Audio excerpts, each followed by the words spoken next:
Agrigento risulta 58esima e prima tra le città siciliane nell'annuale classifica della città più verde stilata da Legambiente e dal giornale finanziario Il Sole 24 Ore. La rete ciclabile e strategica inserita tra le 16 buone pratiche di sostenibilità premiate, ma rispetto allo scorso anno le performance della città peggiorano e fanno perdere ben 11 posizioni nella classifica generale, che attualmente è capeggiata da Bolzano, seguita da Trento e Belluno. La fotografia del rapporto viene fuori dall'analisi delle risposte fornite dagli uffici comunali a appositi questionari riferiti a 5 aree tematiche, segnatamente la qualità dell'aria, il consumo, la dispersione dell'acqua, la mobilità, i rifiuti, l'ambiente urbano, che servono per l'appunto a misurare le performance ambientali delle 105 città capoluogo di provincia d'Italia, incrociando diversi 18 indicatori. Agrigento si tiene bene a galla grazie a livelli scarsi di inquinamento atmosferico,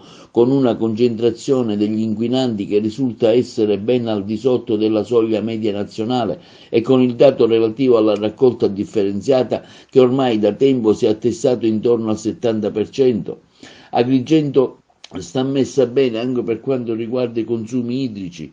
domestici. Solo gli abitanti di Isernia risultano essere più risparmiosi degli agrigentini, ma a fronte di ciò non va fatto bene per quanto riguarda la dispersione idrica, cioè la differenza in percentuale tra l'acqua immessa in rete e l'acqua effettivamente consumata dall'utenza per usi civili, industriali e agricoli, mentre la media nazionale è attestata al 36%, all'ombra dei templi siamo addirittura al 59,6% di risorsa che si perde, un dato che in un territorio da sempre assetato possiamo ben definire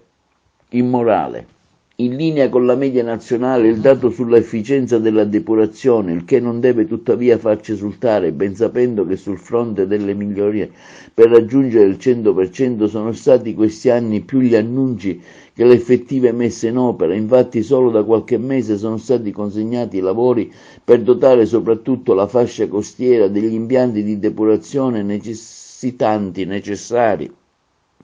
Per quanto riguarda il verde pubblico, Agrigento si trova a ridosso delle primissime posizioni, esattamente decima come metri quadrati pro capite, ma scende al 61esimo posto con i suoi 16,1 alberi ogni 100 abitanti. Disastroso il dato dell'uso sufficiente del suolo, che mette insieme il consumo di questa risorsa e il livello di urbanizzazione in rapporto ai residenti. Decisi passi in avanti vanno poi sicuramente compiuti per quanto riguarda il solare pubblico, vale a dire la potenza che sin qui risulta installata sugli edifici che fanno capo al comune. Agrigento si piazza a metà classifica, ma sta sotto a città come Aosta, Assi, Treviso, Teramo, Sondrio, Biella, solo per citarne alcune. Per nulla lusinghieri i dati che riguardano il trasporto pubblico. Se da un lato gli agrigentini si dimostrano tiepidi verso l'utilizzo del mezzo di trasporto pubblico e collettivo, dall'altro l'offerta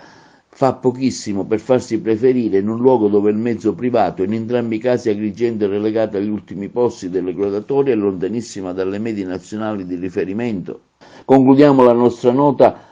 lieta rappresentata dal premio alle buone pratiche di sostenibilità nell'ambito di questa edizione di Ecosistema Urbano conferito alla rete ciclabile e strategica di Agrigento, finanziata dalla Regione Siciliana con oltre 3 milioni di euro, che permetterà ai turisti agrigentini di muoversi in modo sostenibile e sicuro nel centro urbano.